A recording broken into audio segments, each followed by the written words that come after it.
Sneeze away from the dish racks.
Palais Mermonia's idea of crisis awareness defies words.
It's finally time to meet up with everyone! Paimon even dreamt of making the film last night. If Paimon remembers right, we're meeting at Hotel de Boer. Let's get going!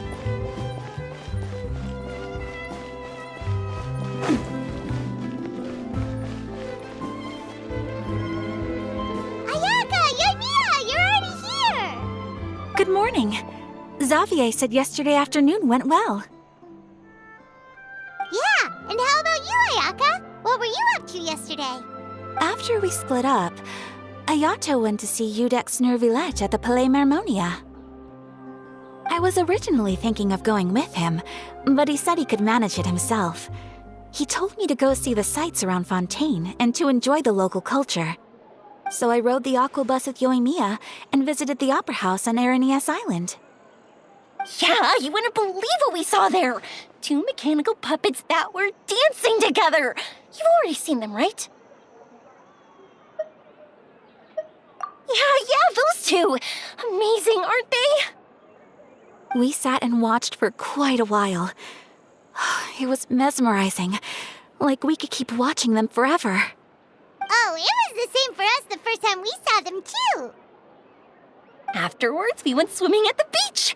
Well, diving, to be exact. It was the first time I ever breathed underwater! I held Ayaka's hand and we counted down together. 3, 2, 1, and then splash! We were beneath the waves.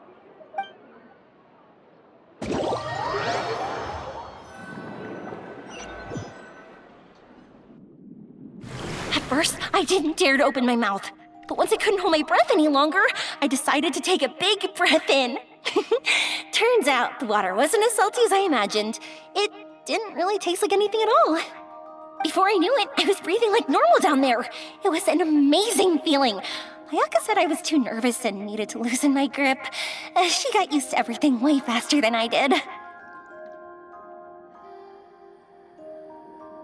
I knew that the Traveler could do it, so I had no doubt we could do it too.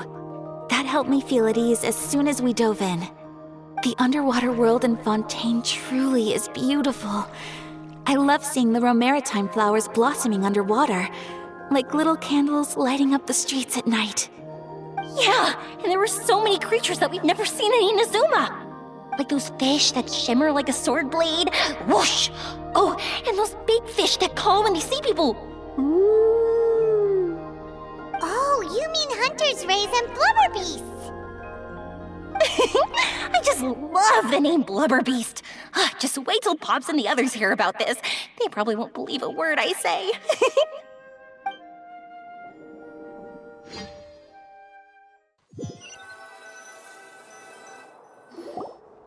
Yoimiya was down there for quite a while. It was dark before we finally rode the aquabus back to the city. I figured she'd want to sleep in today. Yeah, even I was worried that I wouldn't be able to get up. I still felt like I was drifting in the waves when I went to sleep last night. But as soon as I woke up today, I remembered that we'd all be shooting a film together, and I was ready to go.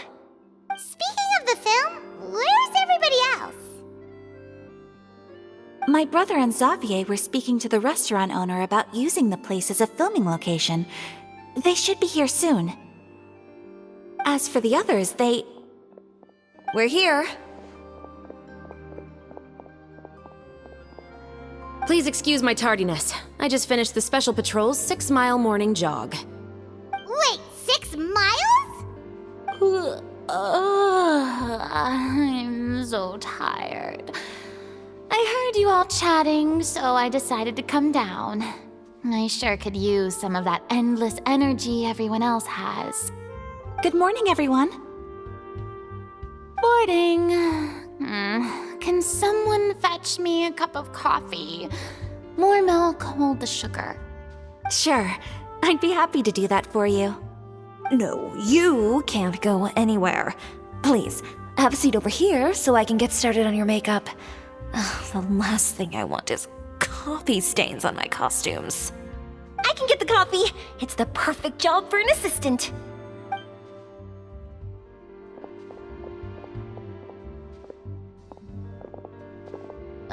So much energy.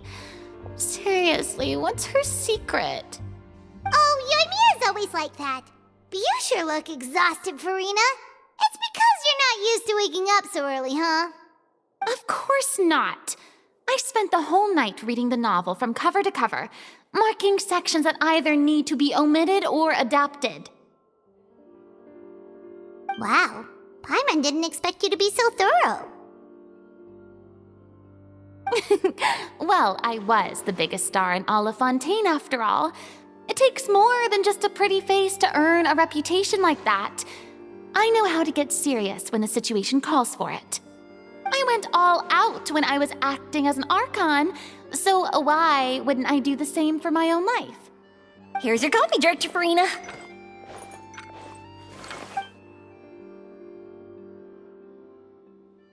Oh, thank you. The sound of being called director and the aroma of coffee feels almost as refreshing as hearing the birds chirping in the morning. Ah, it seems everyone has managed to arrive on time. We've reached an agreement with the restaurant owner.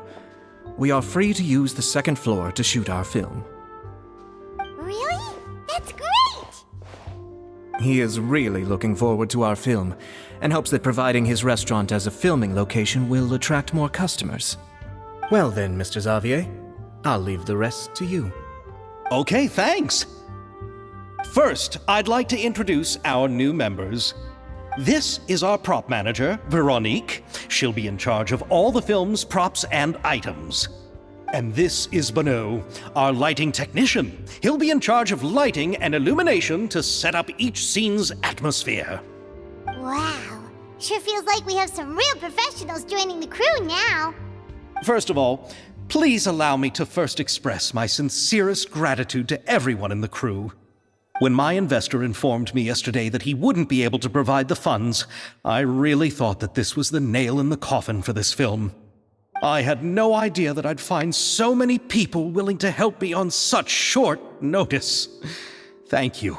Thank you all from the bottom of my heart. No need to be so cordial, Mr. Xavier. We're all honored to be a part of this.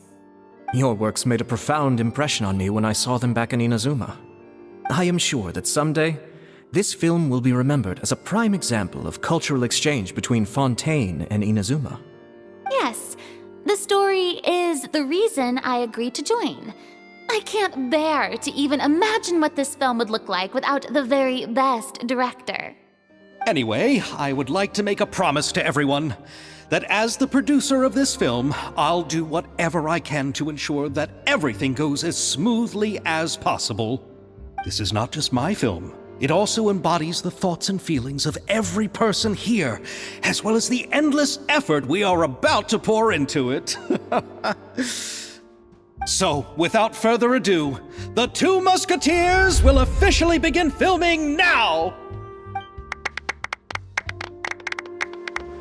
You may take it from here, Director Farina.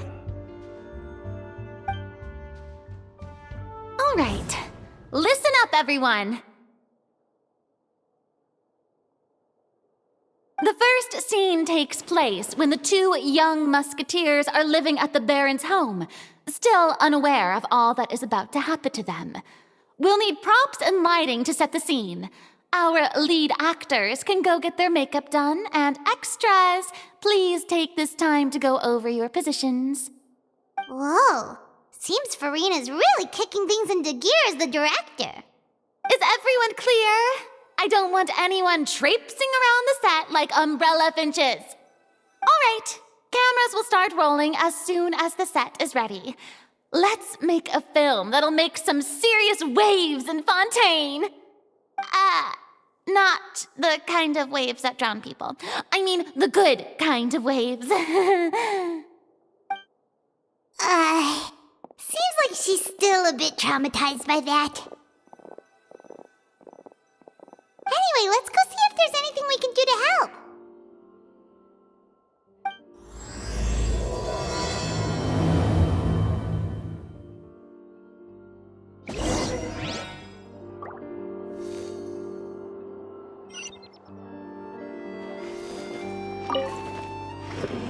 How about here? A little more to the left. You got it. Hey, Yoimiya, do you need a hand? No, I'm fine. You know, doing the lighting is kind of like designing a fireworks show. It's interesting to imagine what kind of atmosphere the lights will create. I heard that the Traveler will be operating the camera and Paimon will be the clapper loader, right? Those roles are just perfect for the two of you. Really? Is that because it'll be easy for Paimon to hold the clapperboard while flying? Well, sure, there's that, but that's not exactly what I meant. I just think that after all your journeys together, you two must have developed a super close bond and just naturally know how to work with each other. If I'm not mistaken, the director will want the cameras rolling as soon as the clapperboard goes clack.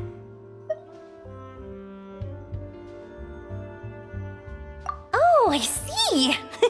It's amazing to see the magic behind filmmaking. Yoimiya, we need lights over there, too. Oh, on it! I've got to get back to work. Chat with you later. Oh, it's exciting to see so many people working together to bring the film to life.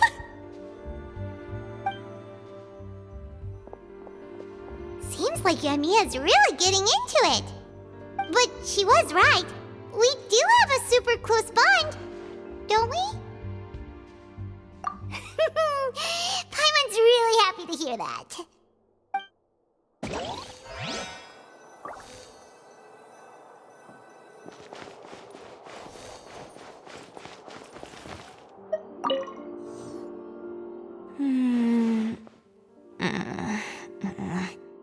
Ayaka has mentioned you to me before.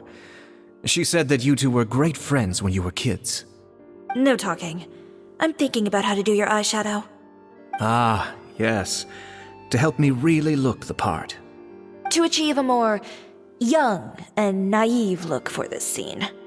Are you saying the wrinkles around my eyes are too deep? You just have too much of a calculating look in your eyes. You sure don't mince your words. It seems you really haven't changed much. Quiet.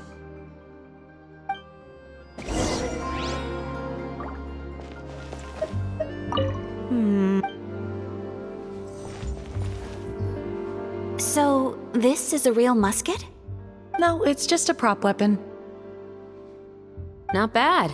Have you seen a real musket before? Only in books and newspapers. I made this one based on the relative shape and proportions I saw in reference images. When we're filming, some special gunpowder will be applied around the muzzle, which will help create the flash and smoke effects of a real gun being fired. Which means it'll be up to the actors to portray the recoil. That's right. The sound effects for gunshots will also be added in post-production. Thank you, Veronique. I think I know where to start now. However, the musket's gears and firing pin could still use some work. Adding some wear on the metallic components will make them appear more realistic. Also, be sure to rub the muskets with some oil each time before we start shooting. That'll give the impression that the firearms have been well maintained. Good point. You seem to know a lot, Miss Chevres. I assume you use these types of firearms on a regular basis? Yes, I perform routine maintenance on my weapons every day. Just like we as people need to eat and sleep, muskets need to be cleaned and maintained. I also perform similar care for my sword every day, and familiarize myself with its shape and weight, to the point where it feels like a natural extension of my body. Yes, this way, our weapons will never betray us in the heat of battle. Yes, well said. It seems we have the same philosophy on this topic. Oh, sounds like they found a common interest to talk about. Though these props differ from the muskets I use, I can still give you some pointers. Good. I look forward to your instruction.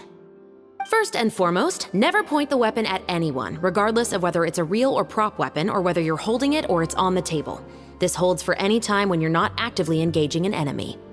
Okay, understood.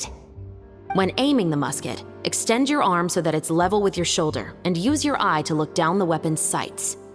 Like this? Not bad. Now, try saying your lines. This is the end of the road for you. Good. Now turn your body a little. That way, you'll give your enemy less of a target to work with. And relax your shoulders. Here, allow me to demonstrate. This is the end of the road for you. Huh. Excuse me, Miss Chiori. Director Farina, there's something I wish to discuss with you. Oh? What is it? Like this? Yes, much better. What do you think? I do see your point. But are you sure you wish to do this? I believe it would be most fitting. Well, if you insist. All right, I understand. Miss Ayaka, Miss Chevres, could the two of you please come over here? Huh? What's going on? Are we gonna start filming now? Let's go see. What is it? I have a question for you, Miss Chevres. Would you be willing to play the role of a musketeer? What? To clarify, I would like to turn over my role to Miss Chevres. But brother... Don't worry, Ayaka. I actually view this as a good thing. I was becoming troubled trying to set aside some time to speak to the staff at the Palais Mermonia. I would like to have some conversations about the cultural exchange between our two countries, and I've heard that the bureaucratic process here can get rather complicated. Now, I will be able to focus on my work. Besides, you also know that I'm not really one for public performances. Are you really sure? From a director's point of view, I also felt like the relationship between the two musketeers in the original story could be improved. The older brother in the story plays the lead role with his overbearing character, but this causes his character to overshadow that of his sister, and the theme of the two supporting and relying on each other isn't conveyed very well. But if we were to change the siblings to two sisters of a similar age, then that aspect of the story might come through more clearly. Also, I've seen you instructing Ayaka. That cold and dignified personality is exactly what we need for the older musketeer. Of course, even with all these insights, the decision should still be made by Miss Chevrus. Chevrus mentioned that she really likes the story, right? Paimon bets that she'll take the role. All right, I'll take the role. Good. It's decided then. I'll get started on making edits to the script. We'll also need to make some immediate adjustments to the lighting, props, and costumes. I have a feeling that our adaptation will be even better than the original story. You're doing a great favor for me, Miss Chevrus. You have my gratitude. Don't mention it. I like this character, so if anything, I should be the one thanking you. Well, since my brother is the one who brought up the idea, I suppose there's no need to worry. Let's go, Miss Chevrus. I look forward to working with you. Please, just call me Chevrus.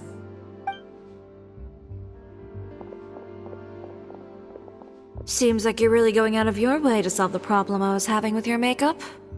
Surely you jest, Chiori. I assure you that I was mostly motivated by a desire to spend more time on formal business.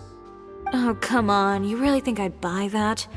According to what I've heard from Ayaka, her brother is someone who can juggle 10 different matters at the same time. I'm sure you have other reasons for backing out. Perhaps. Ayaka always said she wanted to go out and see more of the world, just like the Traveler. But I feel that she needs not only to see other nations, but also to make some different kinds of friends. I think it would be harder for her to make new connections with me constantly by her side.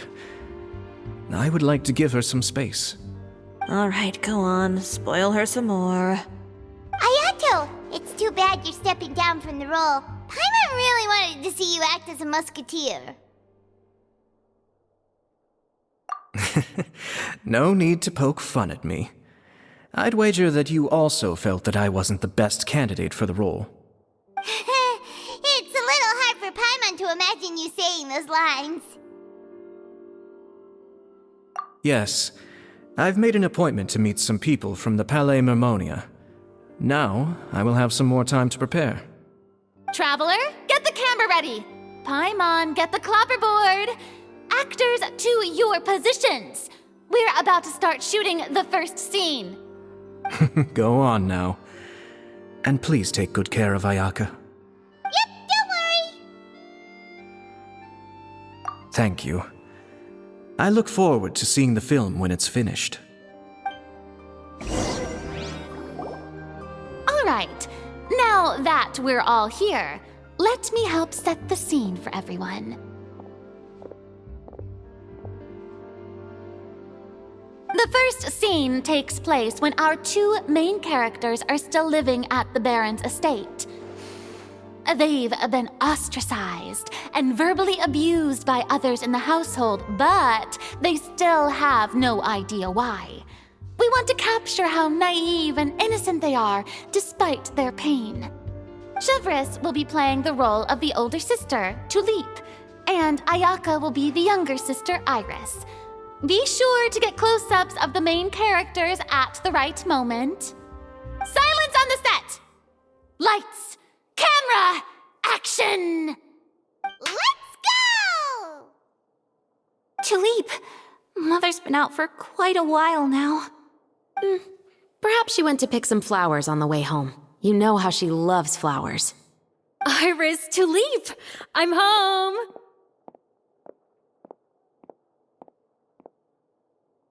Mother! You were out for so long, we were beginning to worry about you. I'm sorry, but I'm back now, safe and sound. Here, I brought your favorite treat, apple turnovers. Mother, what are those bruises on your hand?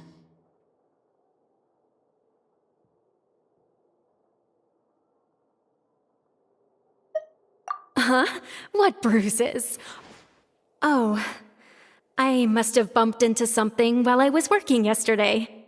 But I didn't notice them this morning. Then perhaps they're from when I accidentally tripped when I was out just now. By the way, did you have fun playing at home? What's the matter, Iris?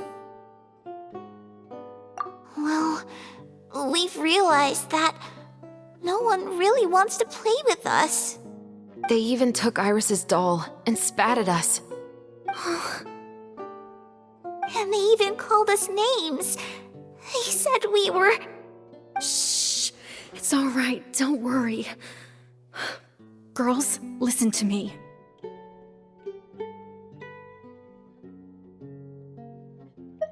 It doesn't matter what anyone says. Don't listen to them. No one can define you with such words. You both have wonderful lives ahead of you. Just like your names.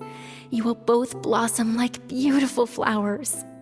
Maybe your time to blossom hasn't quite come yet, but one day, you two will bloom more beautifully than anything else. Don't let the soil you're in now ruin your future beauty. Understand? My dear daughters. And cut! Not bad. The actors' emotions were all on point. Let's keep that take. Also, if our clapper loader could avoid shouting at the start of the scene next time. Oh, got it. Great. I was a little worried that my nerves would get the better of me. What about you, Chevros? I felt fine. The lines weren't too difficult at all. Seems like Farina must have adapted the role nicely. You two were great. I couldn't tell it was your first time acting in a film. You should have more confidence. Thank you for your encouragement. Positions, everyone! We'll move on to the next scene after we try a few more camera angles.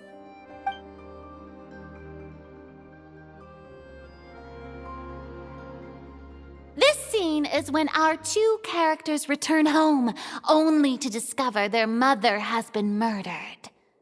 Ready? Lights! Camera! Action! Mother, we're back. Mother?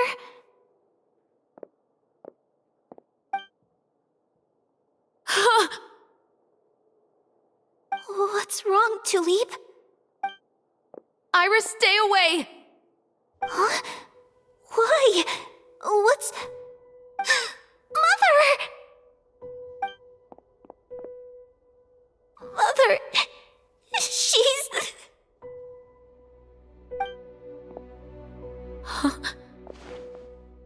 There's poison in this cup. Huh? I could have sworn I've seen this kind of cup before. Those aristocrats. They didn't even try to cover up their actions.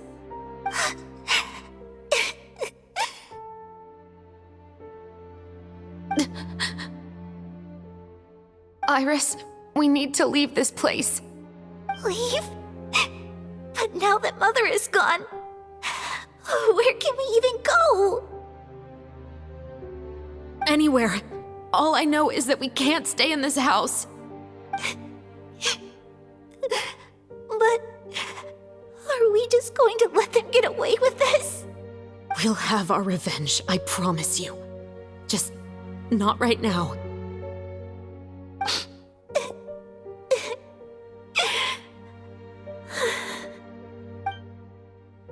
Come on, let's go. No, wait. We can't just leave Mother here like this.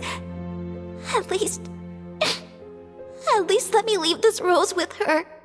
That's why we went out in the first place. To buy her this flower. All right. Goodbye, Mother. We'll avenge you. Someday. And cut! Beautiful! Great performance! Oh my, you're so amazing, Ayaka! And were those real tears I saw? How did you do it? I was surprised too. Thank you for the kind compliments. Actually, as soon as Director Farina said action, I told myself not to think about anything. I just felt the weight of the moment and became the character. It's quite similar to practicing the art of the sword. You clear your mind and focus only on what's happening in front of you. Ayaka's performance was amazing. Have I discovered an acting prodigy? Pipe down, everyone! We need to move on to the next scene!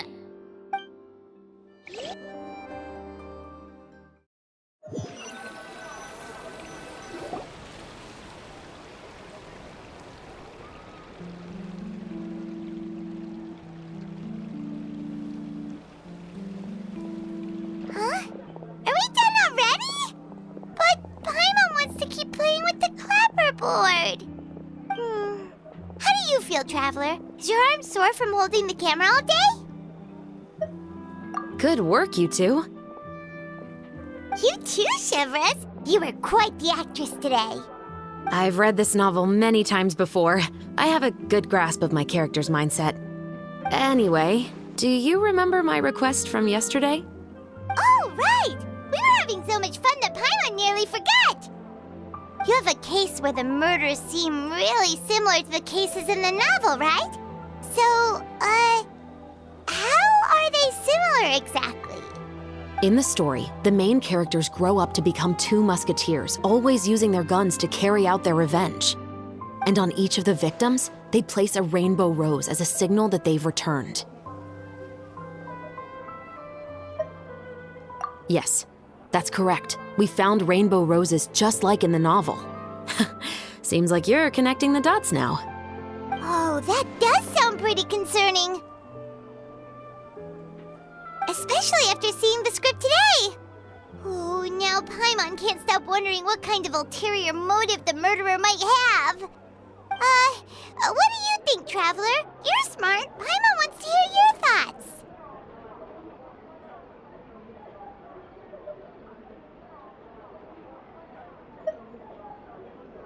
Good.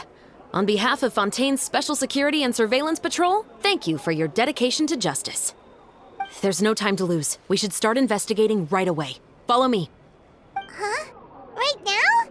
But we just got done filming all day. Paimon's so tired. The most valuable intel always comes after nightfall. They are like small, remote islands in the middle of the sea. If you don't stay vigilant, you will pass right by them in the fog. That's how one of my favorite books always puts it, at least. So, where are we going right now? Let's start by checking out some workshops that sell mechanical components. If the culprit is making their own weapons, it's very likely that they'll visit those sort of places.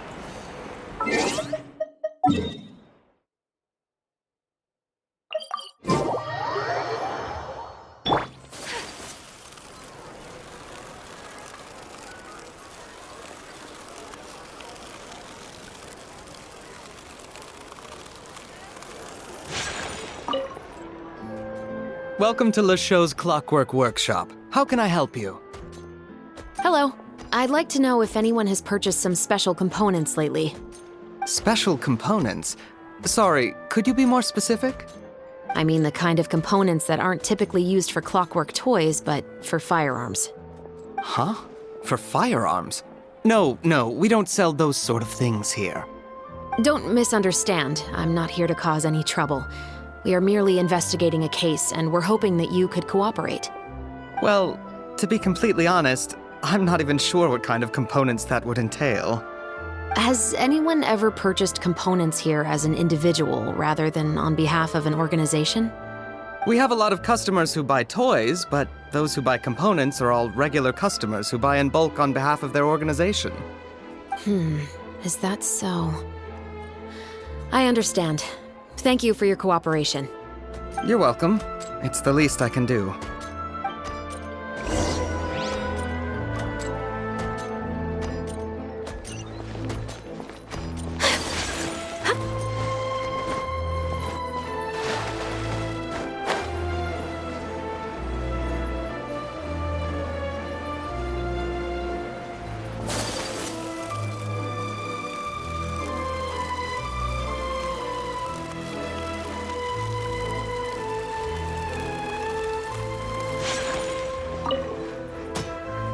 Oh, hey, Chevris.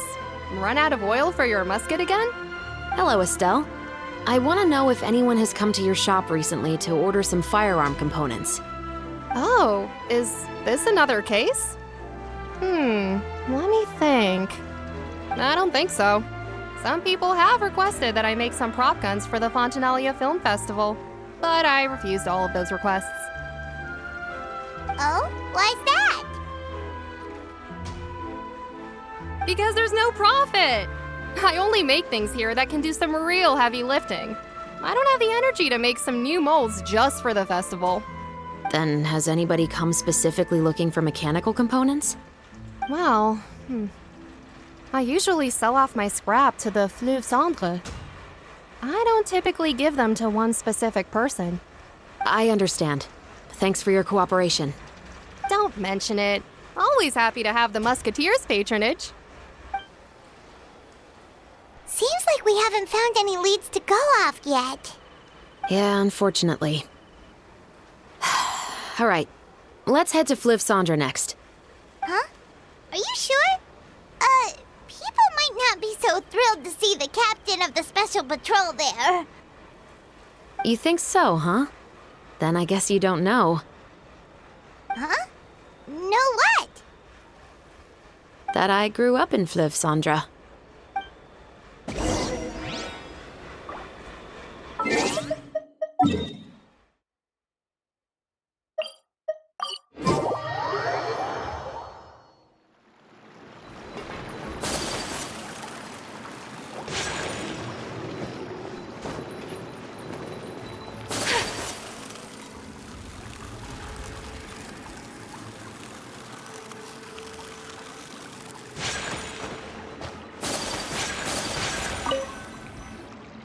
What's all this?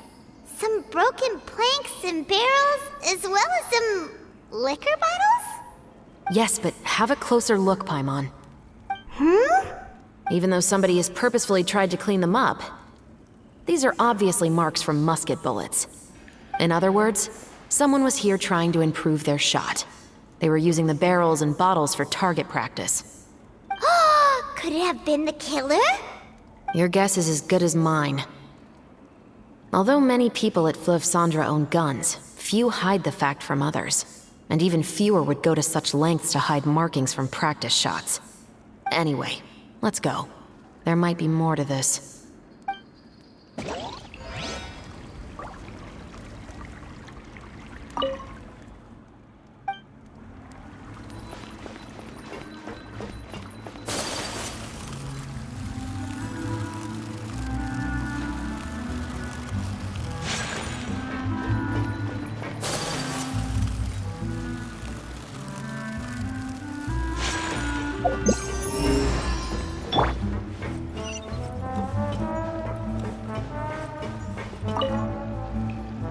Hello, I'd like to ask some questions. I don't know anything. Don't worry, I'm not here to arrest anybody. You say that now. It's the truth. Here, take this as my guarantee. Wait, did Paimon just see what she thinks she saw? Is the captain of the Special Patrol bribing a citizen? Seems you're different from the other guards. What do you want to know? Have you heard anything related to muskets in Fleuve Cendre lately? Anything at all? Muskets, huh? All I know is that about 2 weeks ago, we started hearing some loud noises at night. So loud that it's been waking me up. Were they gunshots? Possibly. It's hard to tell around here. Someone's house collapsing, a pipe exploding somewhere, it's all the same. but the noises I'm talking about definitely happened after I fell asleep. Do you know where the noises were coming from? I don't remember clearly. Is it that you don't remember, or that you need to think about it some more? You tell me. Then please, think about it some more. She's giving her even more Mora! The noises came from the end of the Southern Waterway. I came out and had a look for myself when I wasn't sleeping well, but I didn't dare get too close. That's all I know. All right, I'll take your word for it. Thanks for the pâte de fruits.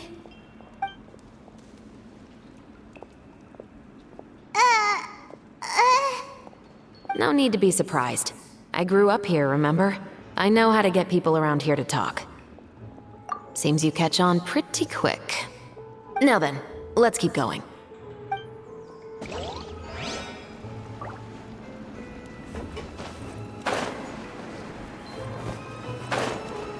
Adventuring underground is way more fun than I thought. It's been a while, Tetro. Please, just get on with your request. I want to know if you've heard anybody talking about muskets lately. Information isn't free, you know. I've heard that bandits have been extremely active in the countryside recently, and they've been affecting the delivery of goods to Poisson. I can allocate some more manpower to help out with that problem. What do you say? You're still as helpful as ever. One of our men got drunk at dinner about a month ago and lost his gun. 3 days later, it turned up in the corner here. What's weird about that? He just forgot where he put it, right? This is Fleuve Cendre, my friend. Anything of value left in the tavern won't ever make it to the next day. But that gun turned out to be an exception. It didn't get any new wear and tear on it, and didn't even appear to have been fired. We were quite mystified as to what could have happened. I suspect it came back because the weapon was already known to the guards. You mean, a criminal was afraid the Marechaussee Phantom would use the shot marks to track them down? Maybe. But if that's the case, the culprit really took great care to avoid getting caught. I didn't say anything about a criminal. In Fleuve Cendre, knowing who was killed is as easy as knowing what clothes you're wearing today. It's the guy living in the East Side, isn't it? I've never liked him. Every time he's here, he just orders a drink and sits there with a nasty look in his eyes. So, who was the one who lost the gun in the first place? Don't bother. Even if you ask, he wouldn't admit to owning a gun to some strangers. Not to mention the captain of the Special Security and Surveillance Patrol. He's right. I know you grew up here, Chevreuse. Even though you're on good terms with the Spina, you've still been gone too long. Not many people know you here now, and a lot of people don't like the Special Patrol. I know. So take my advice and don't show your face too much around here. It's for your own safety. I'll come and go as I please, and I'm afraid I'll be appearing more often due to my work. All right. Don't say I didn't warn you. Seems like that's all we'll be able to uncover for today. Paimon feels like we managed to learn a lot more here than up on the surface. Yes. Assuming that everything we found is indeed connected to our suspect, then their timeline was probably something like this. A month ago, our suspect found a gun and took it home to disassemble it. Once he'd figured out its mechanics, he brought it back.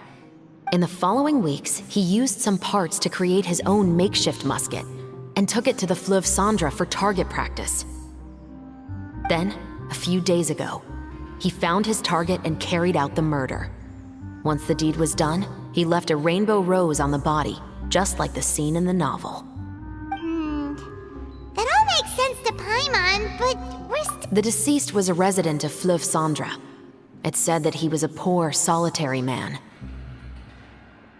Yeah, that's also something I'm trying to figure out. If we are indeed following the novel, and there's a story behind the murder, then this murder should be an act of vengeance. But according to our investigation, the deceased didn't have any enemies.